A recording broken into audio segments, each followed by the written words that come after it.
Mataas ang respeto at pagkilala ng mga dayuhang employer sa ating mga OFW. Sa patuloy na paghahatid sa inyo at pagpapakilala ng ating mga overseas Filipino workers sa kanilang paglilingkod sa ibayong dagat, ito po ang inyong Pilipinas Online Bantay OCW para sa Inquirer.net. Ako po si Susan K.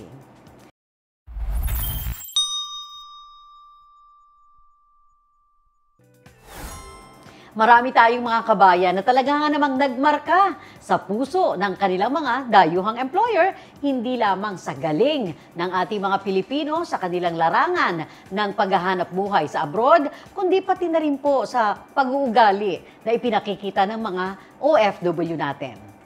Sa bahagi ito, makakakwentuhan natin si Engineer Lolito Heralde mula po dito sa Santa Cruz, Davao del Sur. Hi, Engineer! How are you today? Welcome po sa inyong OFW show. Kumusta ka? Kumusta ang ating former OFW? Kasi ilang taon po kayo nag-abroad?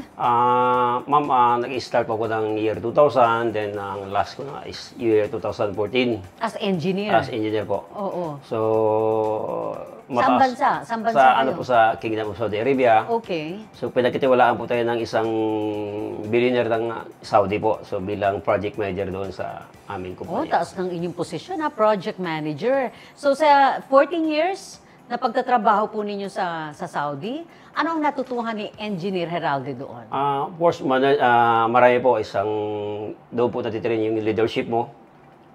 Hindi lang sa project, kundi pagdala ng mga tao po, how to lead the people in a right construction, good construction, and then, of course, quality construction po. Pero engineer, talagang gusto kayo ng mga foreign employers, ano? Yes po.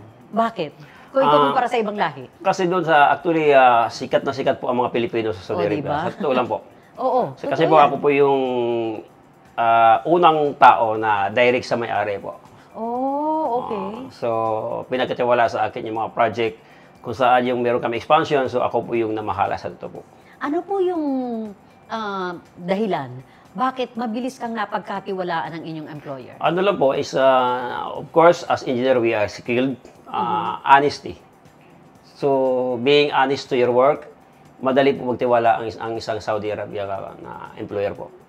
At nagkasubukan kayo? Opo. May panahon ba na feel mo sinusubukan ka niya?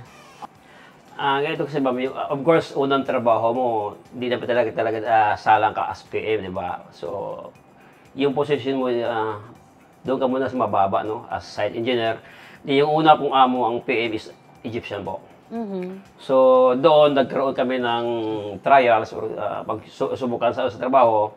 And then, later on po, nung nalaman ng aming may-ari na kumpanya na talagang ako ay medyo qualified pa sa PM ko at binigyan niya ako ng chance o sa pagkataon na mag-manage ng isang proyekto. At nakita naman niya talagang na-construct ko yung project niya with my own effort. Kaya umangat ako sa level ng isang Egyptian. At ang mga kasabayan mo, iba't ibang lahi. Iba't ibang lahi mo Egyptian. Kasi of course, nakikita ko mama, kahit Egyptian is Muslim brother sila. Pero itong amo ko na Saudi is talaga ang titingnan yung skilled. Ang isa lang kasi titingnan ng isang Saudi citizen is being honest talaga. Though we have the skills, pero of course kasama yung being honest. Diyan sila na medyo tututukan nila yun.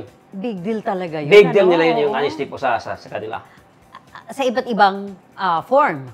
Sample, honesty in what way?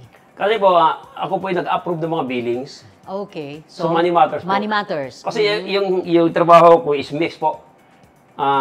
Nag-approve ako ng billing, nag-approve ako ng kontrata na So, pinagkatiwala lang sa akin. So, di lang as PM talagang even money matters, pinagkatiwala sa akin. Meaning, dumadaan sa akin yung mga billings ng mga kontraktor. So, of course, pag dyan ka na yung mga billings, marami dyan mga offer sa'yo ng mga contractors. Kasi yan ang sasabihin ko sa'yo, tatanong ko, hindi ka ba natukso dyan? Kasi may kaya mga offer. Doon nga, alam mo, pag meron talagang tinatago ka, meron kang ginagawang masama, talagang labas yun. Ito po ang inyong espesyal na edisyon ng Pilipinas Online, Bantay OCW mula sa OFN, ang Overseas Filipino Network. Ako po si Susan K.